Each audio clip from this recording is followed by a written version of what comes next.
The following program is produced at and funded by Lyndon State College, the College of the Northeast Kingdom. In the next half hour on News 7, the ballots are counted and results are in. We've got the latest from town meeting day. And last year, a combined 2 school budgets took 7 tries to get approved. This year, they got the okay on the first try. Sunny and warm outside today, spring-like feel to the day, but will the cold return? I'll have all the details coming up. News 7 starts right now. Live from the Vermont Center for Community Journalism, this is News 7 at 5:30. Another water main repair in the town of St. Johnsbury. Good evening, I'm Camille DeLongis. And I'm Kelly O'Brien. Crews were on scene at Clarks Avenue early this morning repairing yet another water main pipe. The purpose of the closure was to repair a 6-inch water main. The road opened back up a little after 3:30 this afternoon. Vermont State Police were notified of a bomb threat at Kentucky Fried Chicken in St. Johnsbury at around 7:30 last night. The building was evacuated and the St. Johnsbury Fire Department was on standby. After Vermont State Police searched the building, nothing suspicious was located on scene. The restaurant has since been reopened for business. If anyone has any information on this incident, you are asked to contact the State Police at 802-748-3111. St. Johnsbury residents showed a change of heart this year.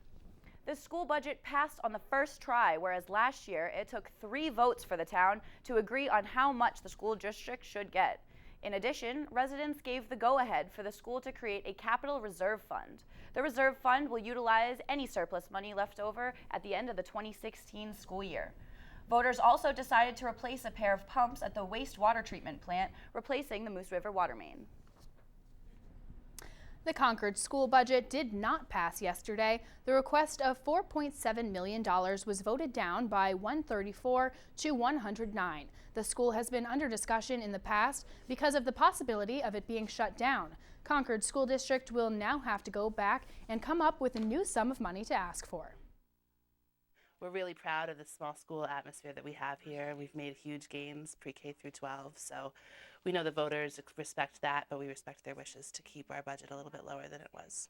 Kids here are getting a good education, so I just feel that we need to continue to explain to people how important it is that we pass the budget that we presented. There is no word yet on how much they will now ask for. And still in Concord, everything that was on the ballot passed for the town. The budget was approved for $700 million, and all the candidates that ran for town offices were elected. The town also voted on sending money to different organizations, including CalX, Northeast Kingdom Youth Services, and Umbrella. The voters of Lyndon have approved a new school budget for the coming year. 241 residents went to the polls yesterday for town meeting day. Of those, 162 voted in favor of the new school budget. The $12 million budget will go towards school improvements, staffing, and other measures to better serve area students. On the municipal side of things, Lyndon residents also passed all special funding requests and the town budget. Voters declined the proposed school budget in Sutton. The results were close, with only 10 ballots making the difference. 57 voters said yes, while 67 disagreed. The buyout of the school's former principal had a strong impact on the decision. Their voters did agree on selling their old town truck in order to buy a new one. 11 of the 14 towns that span across our coverage area approved the Northeast Kingdom's request for the waste management budget. The collective budgets from each town will cover trash collection, recycling costs, as well as other disposal plans. Each town voted on separate budget values, but all passed pretty easily. Starting in July, Act 48 goes into effect, requiring all Vermonters to start recycling from their own homes. And Bradford settled everything from the floor yesterday, including the purchase of a new dump truck for the town's highway department. Bradford is also planning to repair the public library's roof and masonry.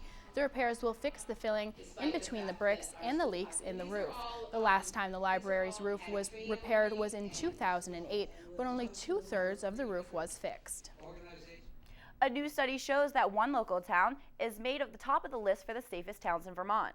News 7's video journalist Dylan Robichaud brings us more. Bradford, Vermont is ranked the safest town in Vermont according to recent FBI crime report data. The study calculates the average number of violent crimes and property crimes reported annually.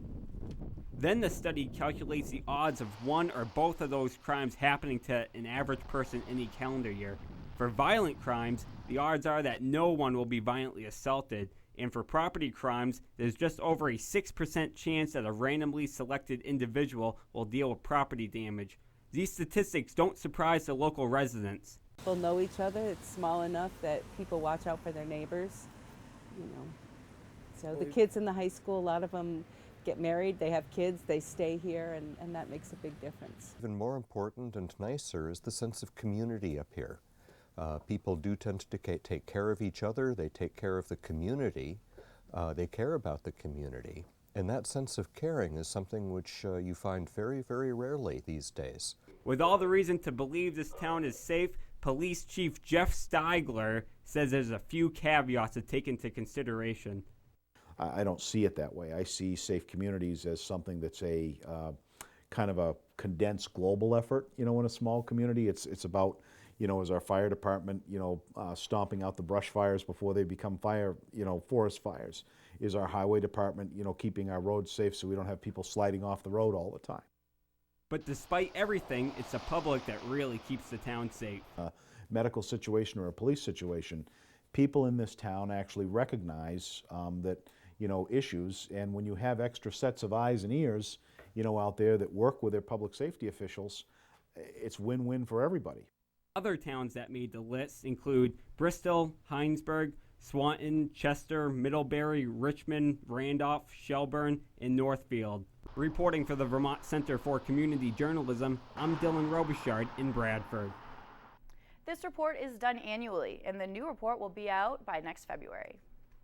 And now AJ Waterman joins us with a look at our forecast. AJ, it was beautiful all day today, and we even saw people in t-shirts. Is this weather here to stay? Well, unfortunately, it looks like, Kelly, the cold air is going to return later on tonight. But today, however, we saw warm temperatures, high temperatures right around 41 degrees, quite a few degrees above our average high at 36, and the same thing for the low, about 12 degrees above our average low at 25 degrees. That's starting to melt some of our snow depth down to 23 inches. We're now below 2 feet. We haven't been there since about mid-December, so it's been a while since we've melted some of that snow. Current temperatures outside northern Vermont, New Hampshire showing right around 40 degrees for most of us throughout northern Vermont, New Hampshire, and towards the south, that's where the warmest areas in southern New England. They're starting to melt their impressive amounts of snow down there and allowing us to warm up as well, because that warmer air is coming from the south, and that's affecting us right now. Also seeing some partial clearing out there today, now transitioning to clouds, all a part of an Arctic front that's going to be moving through the region tonight.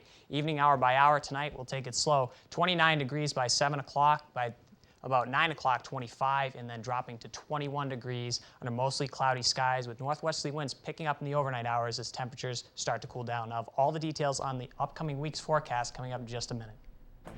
Thank you, AJ. And coming up, we've got more town meeting news, including one town approving a school budget while another declined and overrode that same proposal.